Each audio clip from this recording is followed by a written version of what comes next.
Personality development کے لیے اور اچھے عمدہ کیریکٹر سیکھنے کے لیے لوگ جو ہے کلاسز جوائن کرتے ہیں.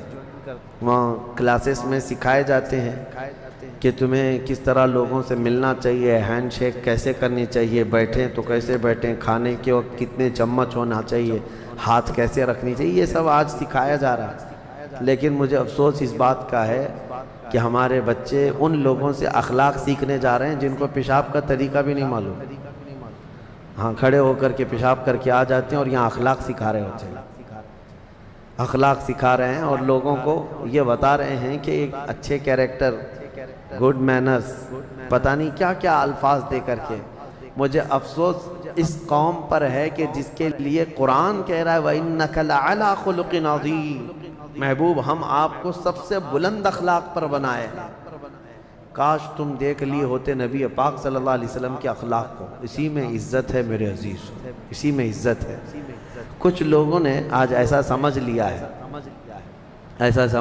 ہے کہ حضور کے اخلاق، حضور کے کردار بہت پرانے ہو گئے.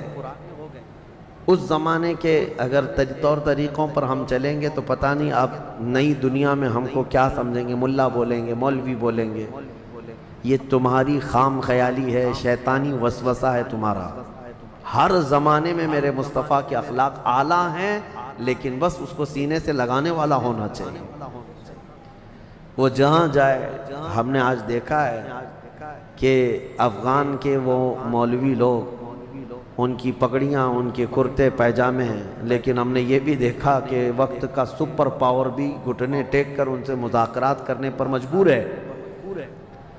ہاں وہ افغان کے مولوی لوگ کہیں یہ نہیں کہ امریکہ سے، رشیا سے مذاکرات کرنا ہے، ڈائلاگ ہے تو تھوڑا سوٹ بوٹ پہن کر کے جاتے، نہیں، وہ اپنے اسی پرانے لباس میں ہی جاتے ہیں. یہ اچھی شناخت لے کر جاتے ہیں، اپنی آئیڈینٹیٹی لے کر کے جاتے ہیں. میاں جب دنیا اپنی شناخت کے ساتھ آتی ہے تو ہم اپنی شناخت کے ساتھ کیوں نہ جائیں. میں اس پر آپ کے ہاں شدت تو کبھی نہیں کیا، لیکن یہ ضرور کہتا ہوں کہ عشق کا تقاضا ہے، محبت کا تقاضا ہے، اپنے حبیب کے چہرے کو سجایا جائے. اور حضور صلی اللہ تعالیٰ علیہ وسلم کے اخلاق میں جو عزت ہے وہ دنیا میں کسی بھی چیز میں عزت نہیں ملی. تمہاری عزت وہیں پر ہے. آج انگریز ننگے گھوم کر کے فخر کرتے ہیں، تم اپنے نبی کے اخلاق پر کیوں نہیں فخر کر سکتے؟ اور نوجوانوں کو میں ایک جملہ کہتا ہوں، آج لوگ چوٹی رکھ کر کے شرماتے نہیں، تمہیں داڑھی رکھنے میں کیوں شرم آئے؟ چوٹی والوں کو شرم نہیں آتی، اور داڑھی والوں کو کیوں شرم آتی؟ داڑھی مرد کی شان ہے، نبی پاک صلی اللہ تعالیٰ علیہ وسلم کی وجاہت ہے یہ. اور آپ دیکھیں بہت سارے لوگوں کو ایسا لگتا ہے کہ نہیں، یہ زمانے کے تقاضوں کے اعتبار سے نہیں، یہ دنیا نے تمہیں اس طرح دماغ میں بٹھا رکھا ہے، انہوں نے الٹ کر کے رکھا ہے دجالی نظام لانے کے لیے. اور مردوں کو یہ سوچنا بھی چاہیے. میں اس لیے کہہ رہا ہوں کہ میرے مصطفیٰ کریم صلی اللہ تعالیٰ علیہ وسلم کے اخلاق میں سے ہے. کسی بھی صحابہ کرام کی زندگی دیکھو، اولیاء کرام کی زندگی دیکھو، وہ حضور اکرم صلی اللہ علیہ وسلم کی ان اخلاق کے پیچھے چلے، انہوں نے عزت پائی. کچھ تو رکھتے داڑھی، اور یہ داڑھی بھی بڑی ضدی ہے. بیچارہ صاف کر کر کے داڑھی کو بولتا ہے نہیں میں مرد نہیں ہوں، وہ بار بار اگ کر کے بتاتی ہے نہیں تو مرد ہی ہے. وہ پھر آتی ہے روزانہ اور پھر بولتی ہے نہیں تم مرد ہو بھائی. اور یہ اس کے ساتھ لڑتا ہی رہتا ہے.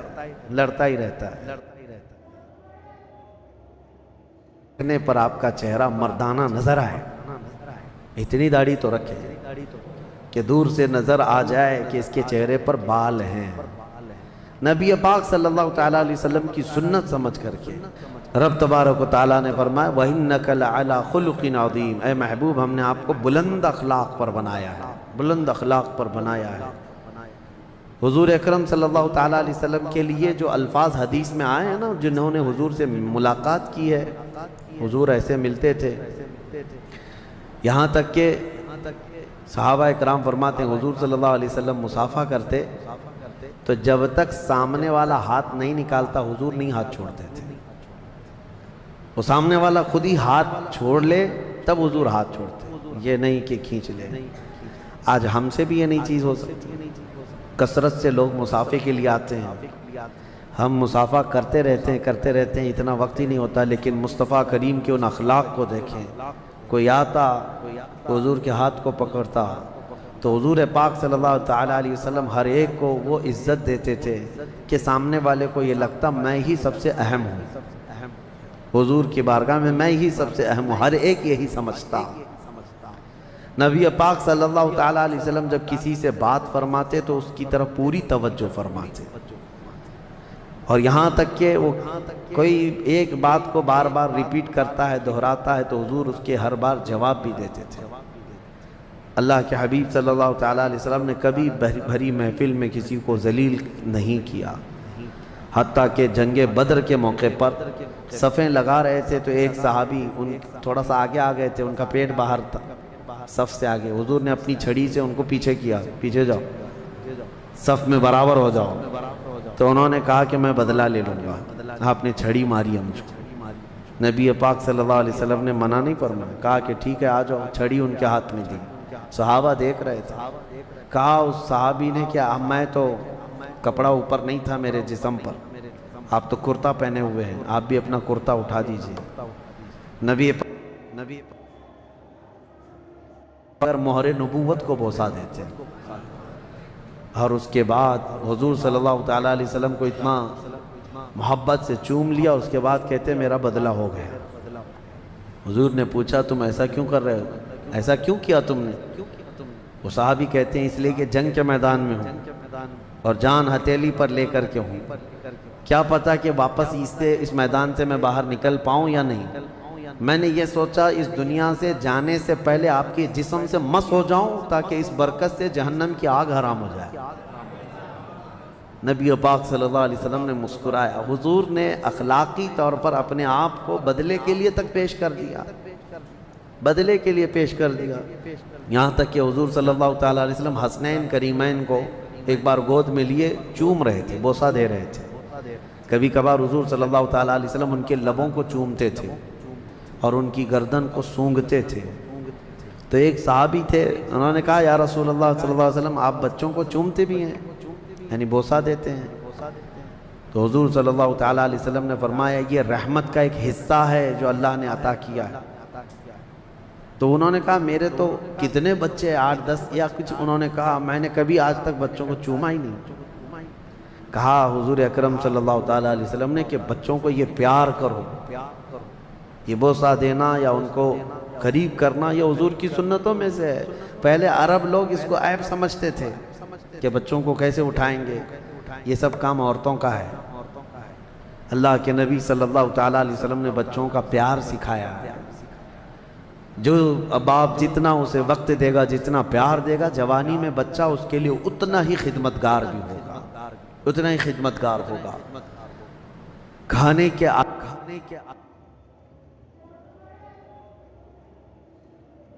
برتن میں بیٹھو تو کس طرح سے کھاؤ، جب مختلف قسم کے کھانے ہوں یا ایک ہی قسم کا کھانا ہو تو آدمی کو اپنے سامنے سے کھانا چاہیے۔ کبھی یہ بھی حدیث ہے، طویل حدیثیں ہیں، ادھر سے ہاتھ اٹھا کر ڈال رہا ہے، ادھر سے ہاتھ، میرے آقا صلی اللہ علیہ وسلم نے منع فرمایا۔ مختلف قسم کے کھانے ہوں الگ الگ تو الگ الگ جگہ سے اٹھا کے کھائیں، لیکن کھانا رکھا ہو تو ایک ہی جگہ سے آدمی ہاتھ اٹھا کر کھائے۔ بیٹھنے کا طریقہ حضور نے بتایا کہ کھانے پر کس طرح بیٹھے۔ استنجا میں بیٹھنے کے طریقے بھی حضور نے بتایا، یہ جسمانی اعتبار سے بھی تمہارے لیے کتنے مفید ہیں۔ اس کے علاوہ پانی پینے کے طریقے حضور نے بتایا کہ 3 سانسوں میں پیے، نہ کہ بیل کی طرح کنٹینیو ایک ہی گھونٹ میں پورا پانی پی جائے۔ حکمتیں ہیں حضور صلی اللہ تعالیٰ علیہ وسلم کے ان اخلاق میں، بڑی حکمتیں ہیں۔ سونے کے آداب بتائے، کس طرح سے لیٹنا ہے۔ یہ آج کون تربیت دیتا ہے، کون بتاتا ہے؟ ایک ایک چیز بچپن سے لے کر کے بڑھاپے تک ہر مرحلے میں اللہ کے نبی صلی اللہ تعالیٰ اور لوگوں کو بہت سارے میدان ہیں جس میں اللہ کے نبی صلی اللہ تعالیٰ علیہ وسلم نے اپنے اخلاق سکھائے ہیں۔ کیا کیا کہیں، بس یہی ہے جو اعلیٰ حضرت فاضل بریلوی نے فرمایا، یا رسول اللہ تیرے خلق کو رب نے عظیم کیا، تیرے خلق کو رب نے جمیل کیا، کوئی تجھ سا ہوا ہے نہ ہوگا شہا، تیرے خالق حسن و ادا کی قسم۔ اور اس کے بعد اسی سورہ قلم میں اللہ تعالیٰ نے ایک شخص کی مذمت میں 10 برائیاں گنائی ہیں۔ ولید بن مغیرہ، اس نے حضور صلی اللہ علیہ وسلم کی گستاخی کی تھی، حضور کو برا بھلا کہتا تھا، گالیاں دیتا تھا، تو حضور اکرم صلی اللہ علیہ وسلم گزری تو اللہ تعالیٰ نے آیتیں نازل فرمائی، جھٹلانے والوں کی پیروی نہ کریں اے میرے رسول، ان کی مت سنیں، کثرت سے قسم کھانے والا، جھوٹا آدمی، اور کئی برائیاں اللہ تعالیٰ نے گنائی۔ اس میں ایک برائی تھی عتل بعد ذالک زنیم، یہ زنا سے پیدا ہوا آدمی، ولید بن مغیرہ کے بارے میں۔ جب یہ آیتیں اتری تو اس کو لوگوں نے بتایا کہ تیرے متعلق تو قرآن میں خرابیاں آ گئی، تیری برائیاں گنائیں۔ پھر کہا کہ 9 تو میں جانتا ہوں ہے میرے اندر، یہ جو ہے 9 تو مجھے معلوم ہے، یہ 10ویں کہ میں زنا سے پیدا ہوا ہوں، یہ کیسے؟ دوڑتا ہوا پھر آیا اپنے گھر میں اپنی ماں کو، اور اپنی ماں کو گرا کر کے سینے پر چڑھ کر بیٹھ کر پوچھنے لگا، بتا سچ سچ بتا میں کس کا بیٹا ہوں؟ اس کی ماں نے بہت اچھا جواب دیا، کہا تو اگر صحیح باپ کا ہوتا تو اپنی ماں کے سینے پہ نہیں بیٹھتا، حقیقت میں تو اپنے باپ کے نام سے جو مشہور ہے اس کا نہیں ہے، جنگل میں ایک چرواہا تھا، اس سے میں نے زنا کر لیا تھا، مجھ سے ہو گئی تھی بدکاری اور اسی سے تو پیدا ہوا ہے۔ ولید بن مغیرہ اٹھ گیا اور کہا 10ویں بھی کمپلیٹ ہو گئی، 9 تو تھی اندر، 10ویں برائی بھی کمپلیٹ ہو گئی۔ آج کے یہ سب حرامیوں کو پوچھ لینا چاہیے اپنی ماں سے جا کر کے، جو حضور کی شان میں بھونکتے ہیں، ان کو پوچھ لینا چاہیے اپنی ماں سے جا کر کے۔ یہ قرآن کا اصول میں بتا رہا ہوں، اس میں مجھے کوئی جھجک نہیں ہے۔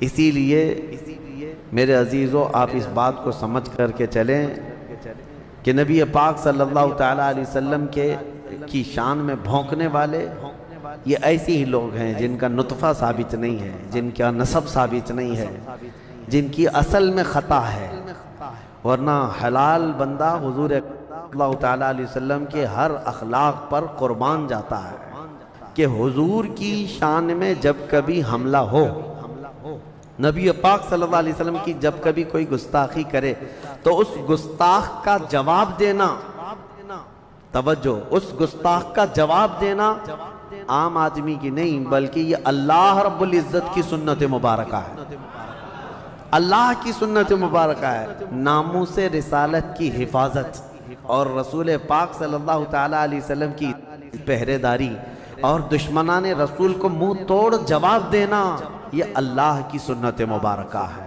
تو آپ کی زندگی میں اگر کبھی موقع ملے تو ایسے گستاخوں کا منہ توڑ جواب دیں، منہ توڑ نہیں دانت توڑ بھی جواب دیں، کہ نبی پاک صلی اللہ تعالیٰ علیہ وسلم کی شان میں بولنے کے لیے پھر دانت ہی نہ رہیں، وہ کیا بول رہا ہے بعد میں کسی کو سمجھ میں بھی نہ آئے۔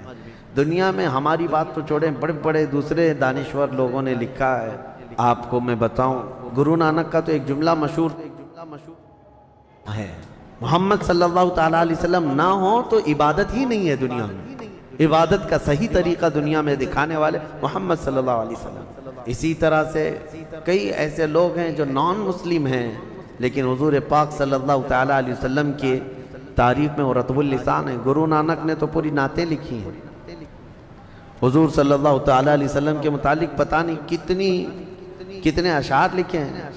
جارج برنارڈ شاہ ایک بہت بڑا رائٹر بھی گزرا ہے، دانشور ہے، انگریز ہے، اس نے اپنی کتاب میں لکھا ہے کہ میں نے بہت سارے ریولیشن دنیا میں دیکھے، انقلاب، لینن کا انقلاب، مارکسزم کا انقلاب، یہ ریولیشن آیا، کمیونزم کا ریولیشن آیا، بہت سارے بڑے بڑے انقلاب آئے دنیا میں۔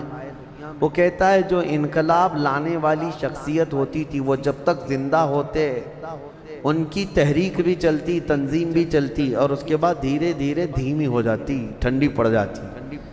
جو انقلاب لانے والے لوگ تھے وہ جاتے ہیں تو تنظیم ٹھنڈی پڑ جاتی ہے، تحریک ختم ہونے لگتی ہے۔ اور وہ کہتا ہے میں نے صرف ایک ریولیشن دیکھا ہے جو مدینے سے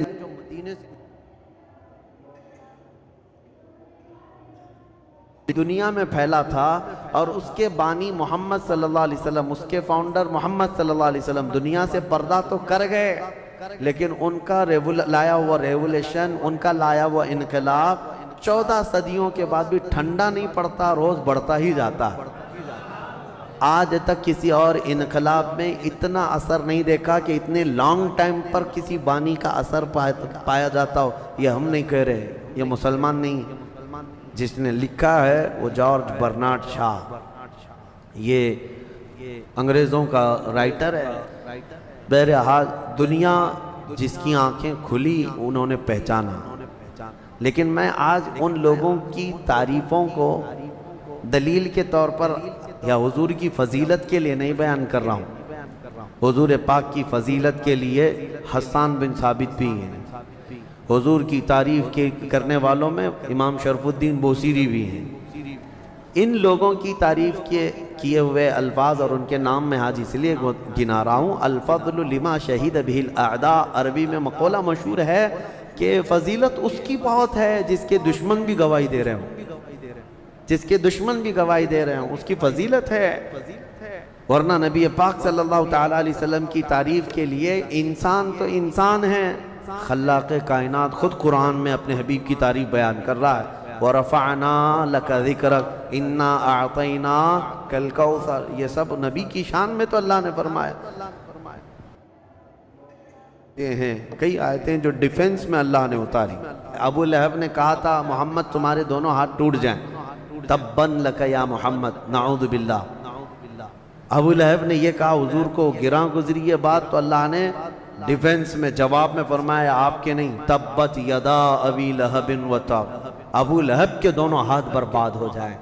کون جواب کون دے رہا ہے؟ رب ذوالجلال دے رہا ہے۔ نبی کی طرف انگلی اٹھاؤ، جواب اللہ کی طرف سے ہے۔ کافروں نے ایک بار ایک بات مشہور پر وہی نہیں اتر رہی تھی، 15 دن ہو گئے تھے، کوئی آیت نہیں آ رہی تھی، تو یہ افواہ اڑا دی، وَدَّعَا رَبُّ مُحَمَّدٍ مُحَمَّدًا، محمد کے رب نے محمد کو اب چھوڑ دیا ہے، اب کوئی وہی آتی نہیں، آیت آتی نہیں ہے۔ وَدَّعَا رَبُّ مُحَمَّدٍ مُحَمَّدًا، نعوذ باللہ من ذالک۔ یہ بات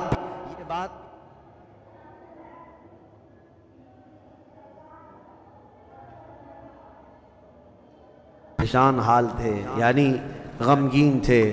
نبی پاک صلی اللہ تعالیٰ علیہ وسلم کا جب غمگین تھے ان کافروں کی باتوں کو سن کر کے، تو اللہ تعالیٰ نے اپنے حبیب کی تسلی اور ان کافروں کے منہ بند کرنے کے لیے ڈیفنس میں، دفاع میں آیتیں اتاری۔ وَالضُّحَىٰ وَاللَّيْلِ اِذَا سَجَىٰ مَا وَدَّعَكَ رَبُّكَ وَمَا قَلَىٰ، محبوب کے چمکتے چہرے کی قسم، ان کی زلف معمبری کی قسم، محبوب آپ کے رب نے نہ آپ کو چھوڑا ہے اور نہ کچھ کم کیا ہے۔ وَلَلْآخِرَةُ خَيْرٌ لَكَ مِنَ الْأُولَىٰ، بلکہ آپ کی ہر آنے والی گھڑی پچھلی گھڑی سے کئی زیادہ بہتر ہے۔ جواب کون دے رہا ہے؟ اللہ دے رہا ہے۔ ابو لہب نے کہا تھا جب حضرت حضور صلی اللہ تعالیٰ علیہ وسلم کے بیٹے حضرت ابراہیم کا انتقال، حضور کی 3 بیٹے بچپن میں انتقال کر گئے، 2 تو پہلے انتقال کیے تھے، تیسرے مدینے میں حضرت ابراہیم یہ انتقال کر گئے، تو اب بیٹے بچے ہی نہیں۔ تو اس وقت یہ بات مشہور ہوئی یہ ابو لہب وغیرہ کی طرف سے کہ محمد کی نسل قطع ہو گئی، یعنی مقطوع النسل ہے، نعوذ باللہ، کٹی ہوئی نسل ہے۔ حضور صلی اللہ تعالیٰ علیہ وسلم کو یہ جب اس نے کہا تو اللہ تعالیٰ نے حضور کی شان میں اور ان کافروں کے منہ کو بند کرنے کے لیے یہ آیتیں نازل فرمائی، اِنَّا أَعْطَيْنَاكَ الْكَوْثَرَ فَصَلِّ لِرَبِّكَ وَانْحَرْ إِنَّ شَانِئَكَ هُوَ الْأَبْتَرُ، اے محبوب ہم نے تو آپ کو خیر کثیر عطا فرمایا، ہم نے آپ کو کوثر عطا کیا ہے۔ کوثر کا مفہوم سمجھ بھی نہیں سکو گے کہ کوثر کیا ہے، کوثر کس کو کہتے ہیں، یہ سمجھنے کے لیے بہت تمہیں عربی میں بلاغت اور فصاحت کے کئی قواعد جاننے پڑیں گے۔ ایک مختصر سی بات میں بتا دوں، دنیا کو اللہ قلیل فرماتا ہے، پوری دنیا کیا ہے؟ قلیل۔ قلیل کے اپوزٹ میں جو ہوتا ہے وہ کثیر ہوتا ہے، اور کثیر سے زیادہ ہو تو اسے اکثر کہتے ہیں، اور اکثر سے بھی زیادہ ہو تو کوثر کہتے ہیں۔ تو اللہ تعالیٰ نے اپنے حبیب کو جو دیا ہے وہ یہ پوری دنیا کا اپوزٹ کریں تو کتنا ہو گیا؟ کثیر، اور اس سے بھی زیادہ ہو تو کیا ہوگا؟ اکثر، اور اس سے بھی زیادہ ہو تو کوثر۔ اور اللہ فرما رہا ہے محبوب ہم نے تو آپ کو کوثر عطا کیا ہے۔ کھڑے ہو جائیں اور رب کی عبادت کریں اور قربانی کریں. ان شانئک هو الابتر.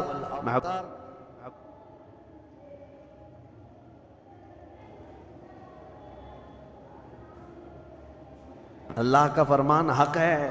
ڈھونڈ کے نکالو ابو لہب کے بیٹے کہاں رہتے ہیں, نکال کے دکھاؤ کہاں ہیں ابو لہب کی اولاد. پتہ ہے کسی کو ایڈریس وغیرہ, کسی کو پتہ ہے؟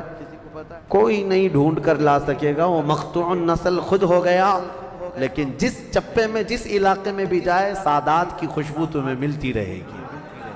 میرے آقا کی آل ہر جگہ ہے. اللہ نے اپنے نبی کی آل کو سیدہ کائنات فاطمہ الزہرا سے چلایا ہے. تو سید زادے جتنے بھی ہیں دنیا میں آج ہیں کہ نہیں ہیں؟ الحمدللہ. تو جو اعتراض حضور کی طرف کافر کرتے تھے تو جواب کون دیتا رہا؟ اللہ دیتا رہا. ہاں, یہ ہر ایک عاشق رسول جواب دے حضور صلی اللہ تعالیٰ علیہ وسلم کی عزت کے لیے. اللہ کریم ہم جب تک زندہ رہیں ہمیں حضور پاک کی عزت پر مر مٹنے کی توفیق عطا فرمائے. ہم نے یہی دعا کیا ہے جو زندگانی باقی یہ ارادہ کر لیا ہے یا رسول اللہ تیرے منکروں سے آقا میں مروں گا لڑتے لڑتے, تیرے منکروں سے آقا میں مروں گا لڑتے لڑتے. مولا کریم ہمیں